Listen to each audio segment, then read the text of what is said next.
দেখেন, তামিম ইকবালের BCB president হওয়া এবং তার অ্যাডহক কমিটির বিসিবি নিয়ন্ত্রণ করা নিয়ে আপনার আমার ভিন্নমত থাকতেই পারে। তবে তামিম ইকবালের যে সকল কার্যক্রম তিনি প্রেসিডেন্ট হওয়ার পর থেকে এবং যে সকল সংস্কার করতেছেন ক্রিকেটে, সেগুলো সত্যি প্রশংসনীয়। লোকাল ক্রিকেট থেকে শুরু করে ফার্স্ট ক্লাস এবং ঘরোয়া টুর্নামেন্টের উন্নতিতে তিনি বেশ ভালোই নজর দেওয়ার চেষ্টা করতেছেন এবং আমাদের পিছিয়ে পড়া ক্রিকেটাররা, নজরে না আসা ক্রিকেটারদেরকেও খুঁজে খুঁজে বের করার চেষ্টা করতেছেন এবং যোগ্যদেরকে সুযোগ দেওয়ার চেষ্টা করতেছেন।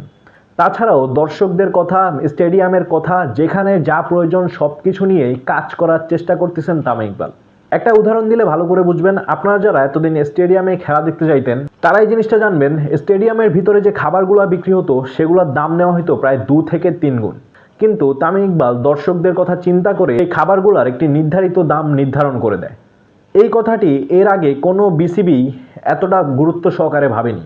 তাছাড়াও যারা খেলা দেখতে যান, 200 বা 300 টাকার যে টিকিটটা আপনারা কেটে এতদিন রোদের মধ্যে খেলা দেখতেন, রোদ বৃষ্টি উপেক্ষা করে আপনারা খেলা দেখতে যাইতেন, সেই কথাটাও তামিম ইকবাল বিবেচনায় নিয়েছেন এবং সিদ্ধান্ত নিয়েছেন 200 এবং 300 টাকার টিকিটের যে বেঞ্চগুলো আছে তার উপরেও ছাউনি দেওয়া হবে। তা সত্যিই প্রশংসনীয়। অথচ এতদিন 500 টাকার উপরের টিকিটগুলো না কাটলে আপনার মাথার উপরে ছাউনি থাকতো না, রোদ বৃষ্টির মধ্যে পড়তে হতো দর্শকদের। সেই কথাটাও চিন্তা করেছেন তামিম ইকবাল।